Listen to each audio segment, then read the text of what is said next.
Hello and welcome to my first fluid art experiment video. I will be taking these four products, using them as a pouring medium, and then I will rate and compare all of them. Why am I doing this? Well, pretty much I hate top coats. With this one, I brushed on the Liquitex gloss varnish, and you can see the brush strokes. It also has a really awkward glare to it. I like that the top coat brings back some vibrancy, but I just hate the finish. This one I applied a flood coat, so there are no brush lines, but again, awkward glare. I don't like how it looks. So I'm trying to find a way to keep those colors vibrant without having that awkward top coat. So I thought, why not try to find a medium that will do it for me? First up, we have my go-to, the Floetrol. I use this in almost all of my pours. It's a paint additive. It will thin out your acrylic paint. It works great for fluid art. And this one is inexpensive. It's only 35 cents an ounce. So very reasonable for fluid art in the amount of pouring medium you need. Next up, I have the Liquitex High Gloss Varnish. So technically, not a pouring medium, but I love how it brings back the color's vibrancy. So let's give it a try. This one's a bit more expensive at $1.24 an ounce. And then moving on down here, we have Podge. This is also a gloss. I don't think it's a pouring medium, but I've heard you can use it as one, so let's give it a try. This one's even more expensive. Comes to $1.50 an ounce. And then lastly, we have our big mama here, Golden GAC 800. Again, I don't think it's typically used as a pouring medium, but I've read some good reviews. Let's give it a try. But this one is expensive. Comes to $3.13 an ounce. That's an expensive pour. But we will try all of these, rate and compare. I've made a little rating system. It's out of 10 points. And this is what it consists of. First up, we have the cost. That's 0 to 3 points. I think cost is so important with the amount of supplies you need for fluid art. Next, equally important, the finish. How vibrant it is, how glossy it is, how the lines look. Then we have the consistency. Does it glide well? Is it a perfect viscosity? It's 2 points because you can sometimes adjust with water. Then we have 1 point for the bubbles. You can usually torch those out, but sometimes they're stubborn. And lastly, the smell. I don't like my entire house to smell like paint supplies. So another point there. So that is our rating system.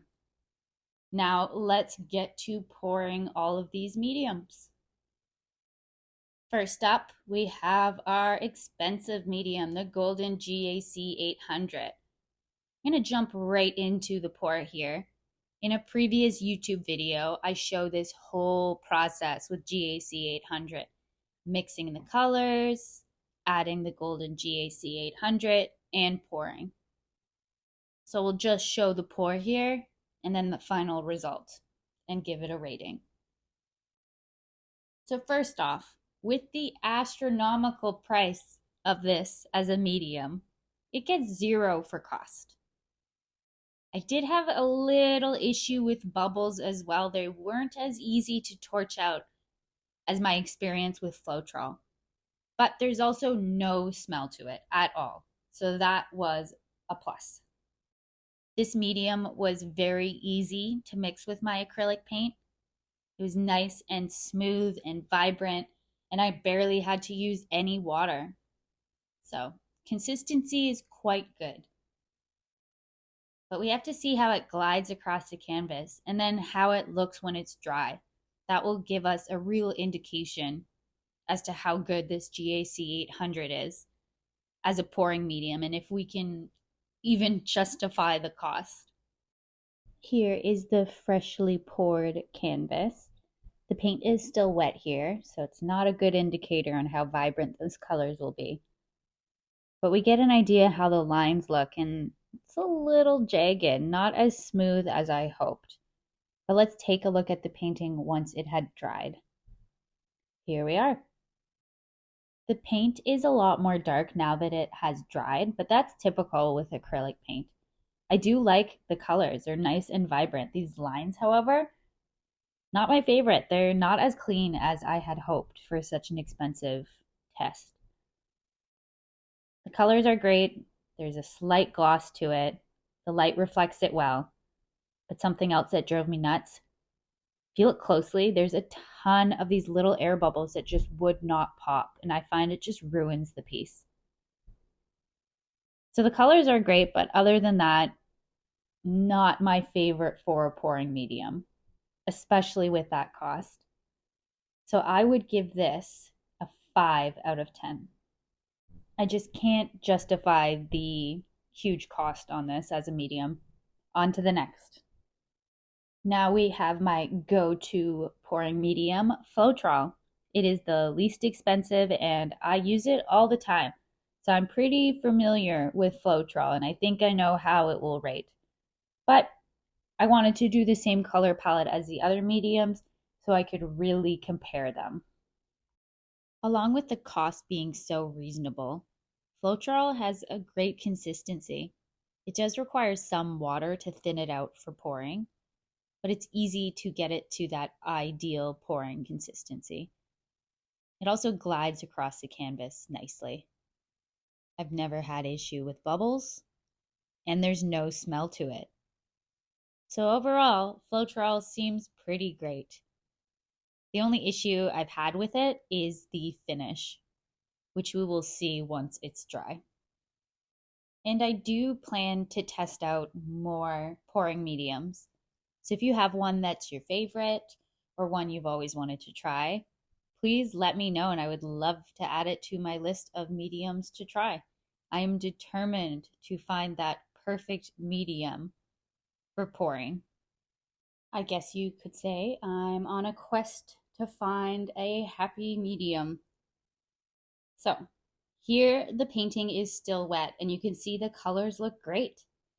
But when it's dry, we've lost a lot of that vibrancy. Let's take a closer look here. So you can see the lines aren't as defined as some other mediums, but I kind of like that look. It's more natural, stone looking. There isn't much gloss, but again, I don't mind that under some lighting. But those colors, they were so beautiful and vibrant, and now they've lost a lot of that. So I usually end up having to apply a resin top coat to my Floetrol pours. With all of that in mind, I would give Floetrol a score of 7 out of 10. Not terrible, not ideal. Let's move on to our next medium, which is the Liquitex Gloss Varnish.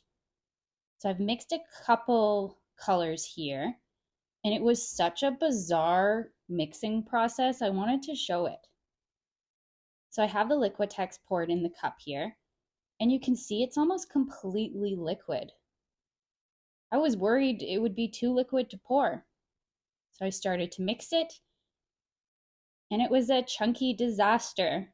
At this point, I was thinking, oh boy, this is not even going to work at all.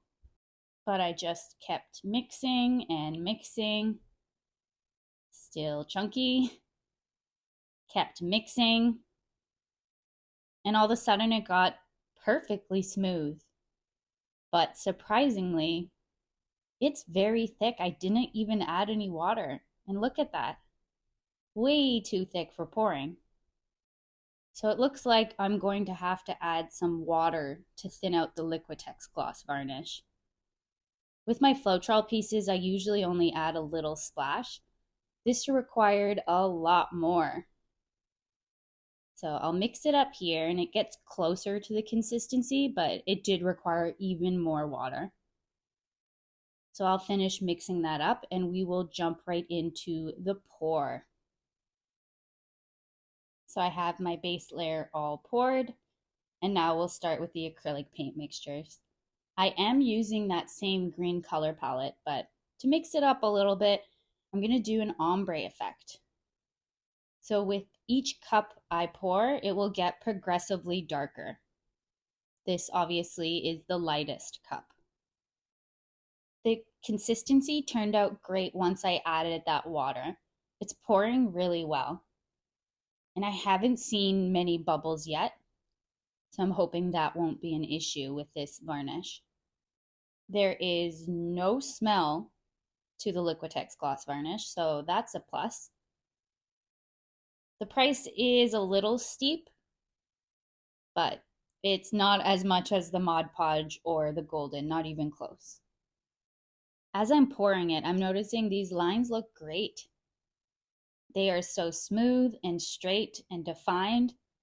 None of the colors are blending together. So I'm really liking this Liquitex gloss varnish as a pouring medium so far. I just love Liquitex products in general. I've tried so many different acrylic paint brands, and I always go back to Liquitex acrylic paint. It is by far the most vibrant, and it's so easy for me to mix such beautiful shades. Now I'm pouring my last cup here. This is the darkest cup. It had the most of the dark green and the dark blue. So I can see that the ombre effect is working nicely. So far, this gloss varnish has only lost points for that strange consistency and the cost. But let's take a look at how it glides across the canvas and then the finish when it's dry. There we go, all poured. So let's start to spread and see what it does. So right away, as I'm spreading this, it's gliding so perfectly. You can see those lines, they're not getting all jagged. They're staying nice and straight. It's pouring in a nice uniformed fashion. This one was very satisfying to spread across the canvas. So more points there. Now we just have to take a look at the final product and see how it dries. Here's a quick peek at the freshly poured piece. It's still wet, but those colors look great. And now when it's dry, here we have it. So my lighting's not ideal, I apologize. It's the middle of winter in Canada. This is the best I can do. But those lines look fantastic. Let's take a closer look. I'm loving the subtle gloss. That will look great under tons of different lighting. These lines are just perfect.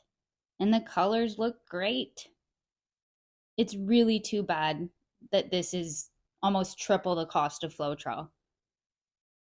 Otherwise, I'd probably use it all the time. But because of the cost and that consistency, it does get a 7 out of 10. The same as the Floetrol. On to the Mod Podge. I poured my base layer and oh my goodness, there are so many bubbles and they were so hard to get out with the torch. But let's just continue and see. So off the bat, this Mod Podge smells terrible. It is a strong glue smell. It is a glue, so that makes sense, but it was just awful and it stuck around for a while. Mixing it was okay. There is so many bubbles and I just couldn't get over that smell. It's not pouring as smoothly as the other one so far. It's a lot more sticky. And this was the second most expensive medium. It ended up being $1.50 an ounce. So not loving the Mod Podge so far. But let's continue. We'll finish this experiment. Colors are looking decent. But again, we'll have to see when it's dry. So I'll just finish pouring these squiggly lines. Not intentionally squiggly, it's just not pouring well. And let's see how this bad boy spreads. So right away, I hate it. It's not pouring smoothly. The paint is going at different speeds and causing the lines to get all wonky. It's not spreading nicely at all, even over the base layer. Let's just take a look at those lines. It's just turning into a jumbled mess. As I poured this last corner too, I noticed part of the paint is pouring so much faster. And you'll see in a second, a huge hunk just decides to fall off. There it goes. And it's gone. Great. Well, that's that. I hate this. I don't even care about finishing that corner, so let's just spread it like that and call it a day. And here it is dried. Colors look okay from afar, but wait till I bring it under the light. It's awful. That glare is terrible. It looks so like chunky and textured, and there's bubbles everywhere. It's too glossy. That would look terrible under certain lighting. There's a big hunk that just fell off, and that disaster of a corner there. Can you tell that I'm not a big fan of Mod Podge as a pouring medium? But I'm glad we gave it a try. And I would give it a 2 out of 10. It is horrible. Not a fan. So Mod Podge, not using that again. Now let's take a look at all of them together so we can really compare. Again, sorry about the lighting. Here's the Mod Podge. Hate it. Let's get rid of that one. And then we have our golden GAC 800. Pretty nice, vibrant colors, but that cost, I just can't. So, golden GAC 800 is out of here. We're down to our final two. We have our Floetrol pour on the left and our Liquitex gloss varnish on the right. So you can see the lines and the colors are better on the Liquitex one. But the Floetrol is a lot more affordable and has that more natural look. So I'm really torn on these two. If I had to do it again, I would actually mix the two together. That would help lower the cost and hopefully find a good medium for how vibrant the colors are. So I think I'll give that a try next. So there we have it, our winners of this little round of pouring medium tests, Floetrol and Liquitex gloss varnish. They both got a 7 out of 10. So thanks so much for watching, guys, and I will see you next time. Bye.